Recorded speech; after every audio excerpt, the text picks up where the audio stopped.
ये कहानी आज से 6 करोड़ 50 लाख साल पुरानी है, जब धरती पर इंसानों का नामो निशान नहीं था। पर तब भी इंसान थे, लेकिन एक दूसरे प्लेनेट पर जिसका नाम था सोमारिया। यहाँ के इंसान इतने ज्यादा एडवांस थे कि वो अपने स्पेसशिप से किसी भी दूसरे ग्रह पर आराम से जा सकते थे। यहीं पर हमें मिल्स नाम के एक आदमी को दिखाया जाता है, जो अपनी पत्नी और बेटी के साथ रहता है। उसकी बेटी की तबीयत बहुत ज्यादा खराब है। उसके इलाज के लिए उसे पैसे चाहिए। इसीलिए वो अपनी पत्नी से कहता है कि मुझे 2 साल के लिए कुछ वैज्ञानिकों को लेकर एक दूसरे ग्रह पर जाना होगा, जिसमें मुझे 2 साल लगेंगे। इसके बदले मुझे अच्छे खासे पैसे मिल जाएंगे, जिनसे हम अपनी बेटी का इलाज करवा सकते हैं। हालांकि मिल्स की पत्नी नहीं चाहती कि वो जाए, पर उनके पास इसके अलावा कोई दूसरा रास्ता नहीं है।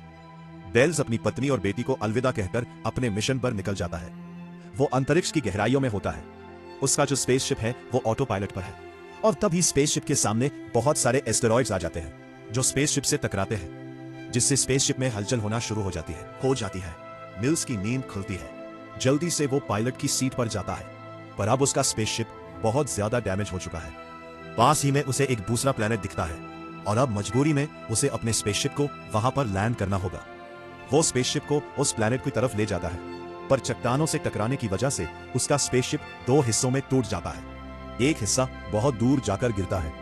साथ ही मिल्स भी बुरी तरह से जख्मी हो जाता है, इसीलिए वो बेहोश हो जाता है। कुछ देर के बाद जब उसे होश आता है, तो उसे पता चलता है कि वो एक अनजान प्लेनेट पर आ गया है। और ये प्लेनेट और कोई नहीं बल्कि हमारी अर्थ है, जहां पर इंसान अभी तक नहीं रहते।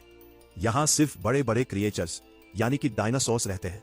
इसके बाद मिल्स अपनी बॉडी से मेटल के टुकड़े को बाहर निकालता है, अपना सूट पहनता है और सभी चेंबर्स को चेक करता है जहां पर उसके साथी थे।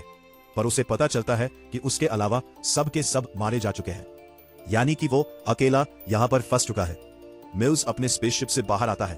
उसे पता चलता है कि यहां पर इंसान सांस ले सकते हैं, यानी कि यहां पर जीवन संभव है। इसके बाद वो अंदर आकर रेडियो से अपने प्लेनेट पर संदेश भेजता है कि उसका स्पेसशिप एक अनजान प्लेनेट पर क्रैश हो चुका है, जहां पर जीवन संभव है। पर वहां से उसे कोई जवाब नहीं आता। मिल्स को समझ में आ चुका है कि अब वो यहां से जिंदा बचकर वापस नहीं जा सकता।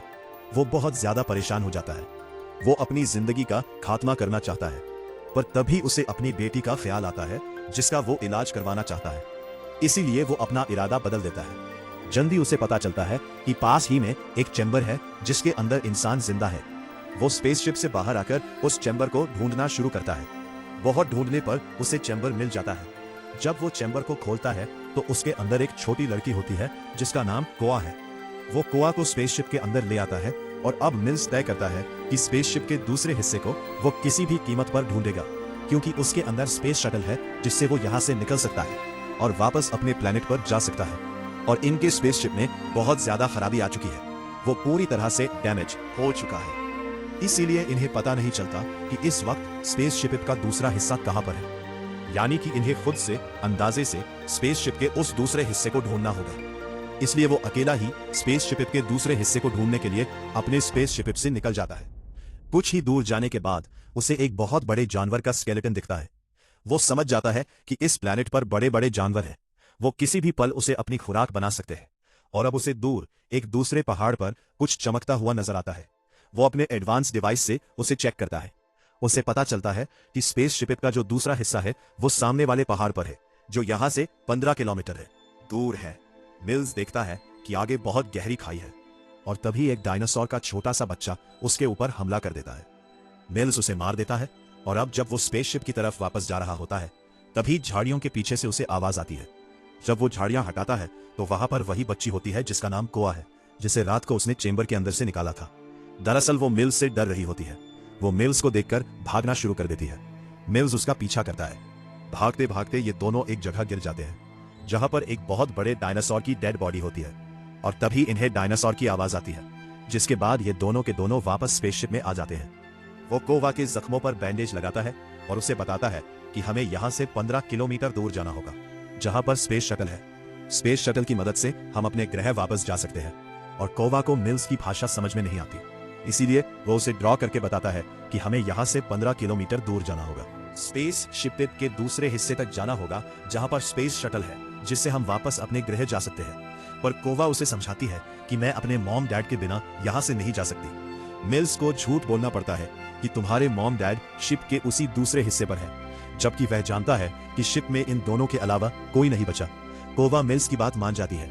साथ ही कोवा को मिल्स की रिकॉर्डिंग से पता चलता है कि मिल्स की बेटी की तबीयत बहुत ज्यादा खराब है, इसीलिए वह इस मिशन पर आया था। ये दोनों के दोनों स्पेसशिप के इस हिस्से को छोड़कर दूसरे हिस्से की तरफ निकल पड़ते हैं। रास्ते में इन्हें एक डायनासोर का बच्चा दिखता है जो एक जगह फंसा हुआ होता है। कोवा उसे बचाने के लिए जाती है। मिल्स उसे ऐसा करने से मना करता है, पर कोवा उसकी बात नहीं मानती, जिसके बाद मिल्स भी उसकी मदद करता है। ये डायनासोर के बच्चे को निकालकर बाहर कर देते हैं, पर जैसे ही डायनासोर का बच्चा थोड़ा सा आगे जाता है, दूसरे छोटे छोटे डायनासोर्स उसके ऊपर हमला करके उसे मार देते हैं। इन दोनों को समझ में आ चुका है कि यह प्लैनेट बहुत ही खतरनाक है। नदी के किनारे जाते हैं जहां बैठकर ये आराम करते हैं। दरअसल कोआ उसे उसकी बेटी की याद दिलाती है और अब मिल्स पेड़ के ऊपर चढ़कर आगे का रास्ता देखता है और तभी गलती से वो पेड़ से नीचे गिर जाता है। उसका हाथ मुड़ जाता है। कोवा उसकी मदद करती है, पर अब यहाँ पर डायनासोर्स आ जाते हैं जो इनके ऊपर हमला करते हैं। मिल्स अपनी गन से उन्हें शूट कर देता है और कोवा को यहाँ से भागने के लिए कहता है। मिल्स के पास कुछ बॉम्ब भी होते हैं जिन बम से उन सबको ब्लास्ट करके मार देता है और अब उसे कोवा को ढूंढना होगा। वही कोवा को दिखाया जाता है जो उड़ने वाले डायनासोर्स के आसपास होती है, इसीलिए वो छुप जाती है। पर वहां पर कुछ और डायनासोर्स भी आ जाते हैं जो कोवा के ऊपर हमला करने के लिए आगे बढ़ते हैं। एक डायनासोर कोवा के ऊपर हमला करने वाला होता है, पर तभी वहां पर मिल्स आकर उसे शूट कर देता है। पर तभी एक दूसरा डायनासोर कोवा को पकड़कर खींचता हुआ अपने साथ ले जाता है। उसे डराने के लिए मिल्स कई बार हवा में फायर करता है, जिसकी आवाज से वो डायनासोर कोवा को छोड़कर वहां से भाग जाता है। इन्हें अब चलते चलते रात हो जाती है। गुफा दिखती है। ये दोनों वहां पर रुकने का फैसला करते हैं। मिल्स आसपास बहुत सारे सेंसर्स लगा देता है ताकि कोई भी जानवर आसपास हो तो उसे पता चल जाए। इसके बाद वह अपने एडवांस डिवाइस से पता लगाता है कि जल्दी इस ग्रह के ऊपर बहुत सारे मेट्रॉइड्स गिरने वाले हैं, जिसका मतलब यह है कि हमेशा के लिए इस ग्रह से जीवन खत्म हो जाएगा। साथ ही मेट्रॉइड्स के गिरने से पहले इन्हें इस ग्रह को छोड़कर निकलना होगा। इसके बाद वह सो जाता है और तभी रात को सेंसर्स बजना शुरू हो जाते हैं। मिल्स को समझ में आ जाता है कि आसपास कोई जानवर है। वो देखता है कि बाहर एक बहुत बड़ा डायनासोर है जो इन दोनों को अपनी खुराक बनाना चाहता है। इसीलिए दोनों के दोनों अंदर की तरफ चले जाते हैं और गुफा के अंत तक पहुंच जाते हैं, जहां से आगे बढ़ने का रास्ता नहीं होता। लेकिन मिल्स को एक छोटा सा छेद दिखता है जो बाहर की तरफ जा रहा होता है। वो बॉम्ब से उस जगह को ब्लास्ट करता है, बाहर जाने का रास्ता बन जाता है और अब कुआं उस रास्ते से आगे जाती है और तभी उसके पीछे गुफा के पत्थर गिरना शुरू हो जाते हैं, जिस वजह से दोनों के दोनों अलग हो जाते हैं। आसपास डायनासोर होता है। उससे बचने के लिए वो सेंसर्स की आवाज बहुत तेज कर देता है, जिस वजह से डायनासोर वहां से भाग जाता है। जिसके बाद मिल्स भी गुफा से बाहर आ जाता है। उसे पता है कि कोवा उस रास्ते से गुफा से बाहर निकल गई होगी। तभी उसे आसमान में कुछ चमकता हुआ नजर आता है। वो अपने डिवाइस से उसे चेक करता है। उसे पता चलता है कि ये एक बहुत बड़ा मीटेरॉइड है जो कुछ ही घंटों के बाद इस धरती पर इस जगह पर गिरने वाला है। उससे पहले इन दोनों को यहाँ से निकलना होगा, पर सबसे पहले वो कोवा को ढूंढना चाहता है। वही कोवा जंगल में अकेली होती है। तभी उसे डायनासोर का एक दांत मिलता है जो कि बहुत ही शार्प है।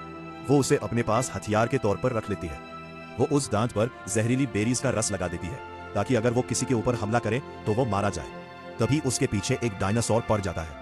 वो अपनी जान बचाने के लिए एक टूटे हुए पेड़ के अंदर चली जाती है। मिल्स ने उसकी आवाज सुन ली होती है, इसीलिए भागता हुआ वो उसे बचाने के लिए आगे बढ़ रहा होता है और गलती से वो दलदल के अंदर गिर जाता है। वो लगातार अंदर धंस रहा होता है। वह कोवा को आवाज लगाता है। कोवा उसकी आवाज सुन लेती है। वह डायनासोर को ब्लास्ट करके उस दलदल के पास पहुंच जाती है जहां पर मिल्स अंदर पूरी तरह से समा चुका है। पर उसे पता चल जाता है कि मिल्स कहां पर है, इसीलिए वह पेड़ की टहनी की मदद से मिल्स को बाहर निकाल देती है। जल्दी ये उस चट्टान उस पहाड़ के पास पहुंच जाते हैं जहां पर स्पेसशिप का दूसरा हिस्सा है, पर इन दोनों को पहाड़ के ऊपर चढ़ना होगा। कोवा बहुत ज्यादा एक्साइटेड होती है क्योंकि यहाँ पर वह अपने मॉम डैड से मिलने वाली है। जल्दी ये स्पेसशिप के अंदर पहुंच जाते हैं, जहां पहुंचकर कोवा को समझ में आ जाता है कि मिल्स ने उससे झूठ कहा था। यहाँ पर कोई नहीं है, इसीलिए वह बहुत ज्यादा इमोशनल हो जाती है। उसकी आंखों में आंसू आ जाते हैं।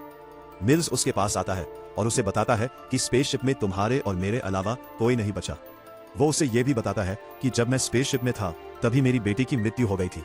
मैं अब उसे खो चुका हूँ, इसीलिए मैं तुम्हें नहीं खोना चाहता था क्योंकि मैं तुम्हारे अंदर अपनी बेटी को देखता हूँ और एक यही कारण था कि मैंने तुमसे झूठ कहा क्योंकि मैं तुम्हारी जान बचाना चाहता था। कोवा मिल्स को माफ कर देती है और उसके गले से लग जाती है, और अब इस प्लेनेट पर बहुत सारे मेट्रॉइड्स अलग अलग जगहों पर गिरना शुरू हो जाते हैं। ये दोनों के दोनों स्पेस शटल के अंदर आ जाते हैं, और इससे पहले कि ये लॉन्च के बटन को दबाते इस प्लेनेट से बाहर निकलते, एक मेटेरॉइड इनके स्पेसशिप के ऊपर गिरता है, जिससे इनका एस्केप शटल नीचे गिर जाता है, और अब वहां पर एक डायनासोर आकर शटल के ऊपर हमला कर देता है। तभी मिल्स देखता है कि उसकी गन बाहर है। उसे बाहर जाकर अपनी गन लेनी होगी ताकि वो डायनासोर के ऊपर हमला करके उन्हें मार सके। वो शटल के अंदर से बाहर आ जाता है, पर उसकी गन काम नहीं कर रही होती, और अब वहां पर और भी डायनासोर्स आ जाते हैं जो मिल्स को चारों तरफ से घेर लेते हैं। अंदर से सब कुछ कोवा देख रही होती है। वो मिल्स की जान बचाने के लिए एक होलोग्राफिक इमेज चला देती है, जिससे डायनासोर का ध्यान भटक जाता है, पर जल्दी वो उस जगह को, उस डिवाइस को तोड़ देता है, और अब वो मिल्स के ऊपर हमला करने वाला होता है कि मिल्स अपनी गन से, जो वो ठीक कर चुका है, डायनासोर को मार देता है।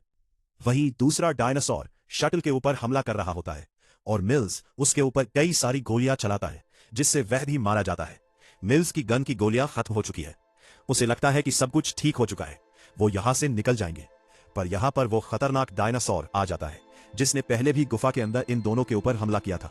मिल्स नहीं चाहता कि उनका एस्केप शटल खराब हो, वो डैमेज हो जाए, इसीलिए वह जंगल की तरफ भागता है। डायनासोर भी उसका पीछा करता है।